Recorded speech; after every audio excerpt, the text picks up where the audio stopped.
ये पेशेंट हमारे पास रात को इमरजेंसी में एडमिट हुई। इसका वेट है 34 and she is sorry age is 34 और इसके हस्बैंड की एज थोड़ा कम थी। It was 26। काफ़ी डिफरेंस था दोनों की एज में। और इमरजेंसी में एडमिट हुई रात को 2 o'clock के लगभग। और लगभग ये फुल पे आई थी हमारे पास।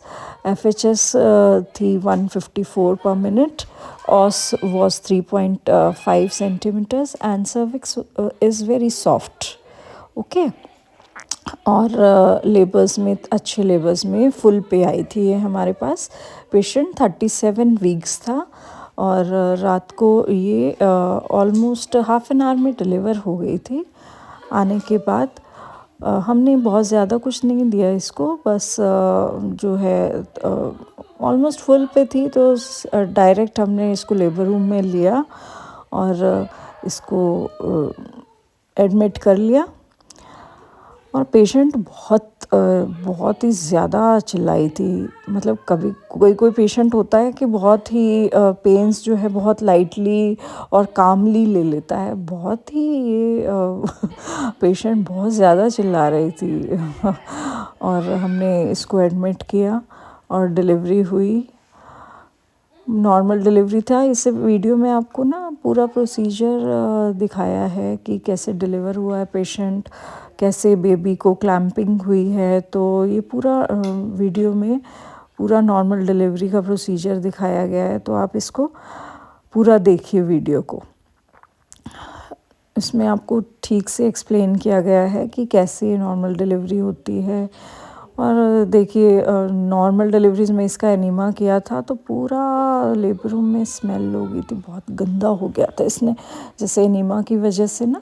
तो ये डिलीवर जैसे पेन्स के साथ साथ तो स्टूल भी पास कर रही थी, तो उसकी वजह से वो नॉर्मल है। देखिए नॉर्मल डिलीवरी करेंगे तो स्टूल्स भी पेशेंट पास करता है लेबर रूम में, इट्स वेरी नॉर्मल। और जैसे ही पेशेंट जो है लेबर रूम में लिया तो बड़ा चिल्ला रही थी पेशेंट। बहुत जल्दी डिलीवरी हो गई थी। सेकंड ग्रेविडा पेशेंट थी और उसका जो है 5 years का आई थिंक बेटा है। पहले भी बेटा था फिर से बेटा हुआ इसका।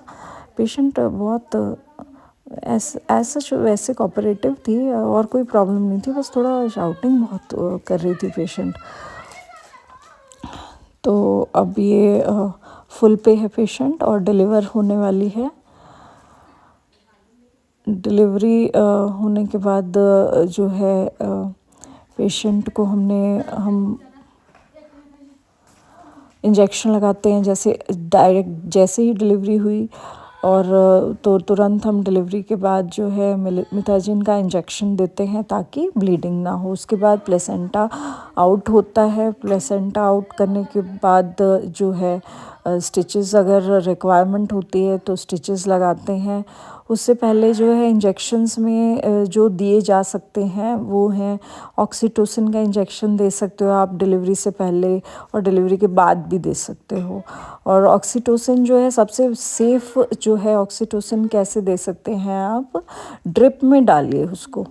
एक जैसे 500 ml ड्रिप है, NS है, DNS है, जो जिसमें भी डाल रहे हैं आप, तो उसमें 1 एम्पुल डालिए ऑक्सीटोसिन का और स्लो दीजिए सिंटो। उसका बहुत अच्छा असर आता है। इनफैक्ट आप ड्रिप में जो है एपिडोसिन इंजेक्शन भी डाल सकते हैं आप।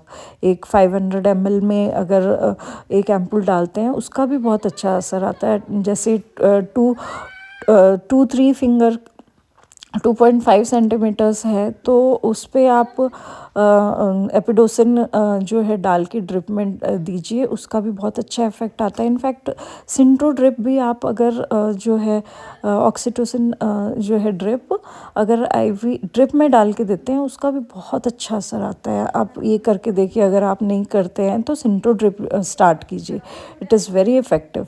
और आप 2 फिंगर पे भी दे सकते हैं, आप 3 फिंगर पे भी ये दे सकते हैं। मैं आपको ये गाइड करूँगी कि 1 फिंगर अगर पेशेंट है तो उस पर मत लगाइए सिंटो ड्रिप, वहाँ पर जो है इसका उतना अच्छा असर नहीं आता है। जैसे 3 फिंगर हुआ है पेशेंट, उसके बाद अगर आप सिंटो ड्रिप लगाते हैं तो उसका अच्छा असर आता है। और सिंटो ड्रिप बहुत अच्छा इफ़ेक्ट आता है सिंटो इंजेक्शन का, लेकिन ड्रिप में हम डायरेक्ट कभी नहीं देते हैं इंजेक्शन। ये बहुत लोग जो है इस इंजेक्शन को यूज़ करते हैं, लेकिन हम एपिरोसिन इंजेक्शन यूज़ करते हैं। एपिरोसिन ड्रिप में डाल के स्लो चलाइए, बहुत अच्छा इफ़ेक्ट आता है। बहुत पेशेंट जो है अच्छा प्रोग्रेस भी करता है। अगर सर्विक्स जो है बहुत ईज़िली, बहुत अच्छे से लाइट अच्छे पेन्स आते हैं एपिरोसिन दोगे तो आप। इसमें जो है बेबी आउट हो गया है, और अभी सुनील थोड़ा सो रहा था रात को रात को नींद आ रही थी सुनील को, तो ये थोड़ा सो गया था, तो इसमें मैंने आउट करके वार्मर में लिया बेबी को। लेकिन अभी क्राई नहीं किया है बेबी। अभी जैसे ही सक्शन किया तो तुरंत क्राई करने लगा। हमें तो खैर जो है नॉर्मली पता चल जाता है कि बेबी जो है ठीक है कि नहीं, लेकिन जो है हम काफ़ी सालों से काम कर रहे हैं, तो मुझे तो जैसे ही हाथ में आता है बेबी तभी पता चल जाता है कि ठीक है बेबी। अभी रेस्पिरेशन आ गया है और अभी क्राई भी किया है। थोड़ा बैक में पैट, जैसे बेबी को अगर पैट करते हैं तो थोड़ा जल्दी वो क्राई करने लग जाता है। नॉर्मली क्राई हो जाता है बेबी 90%। 10% चांसेस में ऐसा होता है कि कोई प्रॉब्लम होता है, डिस्ट्रेस है या क्राई नहीं हुआ है, तो उसमें जो है प्रॉब्लम होती है। 90% जो है अपने आप क्राई हो जाते हैं बेबीज़। अगर प्रीमेच्योर है तब प्रॉब्लम आती है, और किसी कारण से पोस्ट मैच्योरिटी है, मेकोनियम है, तब प्रॉब्लम आती है। अदरवाइज़ जो है नॉर्मल बेबीज़ क्राई हो जाता है। जैसे ही डिलीवर हुआ है, आउट हुआ है, तो 10 सेकंड 30 सेकंड तक उसके बाद हो जाता है क्राई। अब ये क्लैंपिंग कर रहा है, क्लैंपिंग हो गई है। उसके बाद क्लैंप जो है बहुत ज़्यादा दूर नहीं लगाना चाहिए अम्ब्लाइकस से। जितना 1 सेंटीमीटर के लगभग 1 सेंटीमीटर और 2 सेंटीमीटर, उससे ज़्यादा नहीं होना चाहिए। ठीक है, ये कट कर दिया है कॉर्ड को, और आप थोड़ा बीटाडिन का स्वैब लीजिए, उस पर कॉर्ड पे लगाइए। इट्स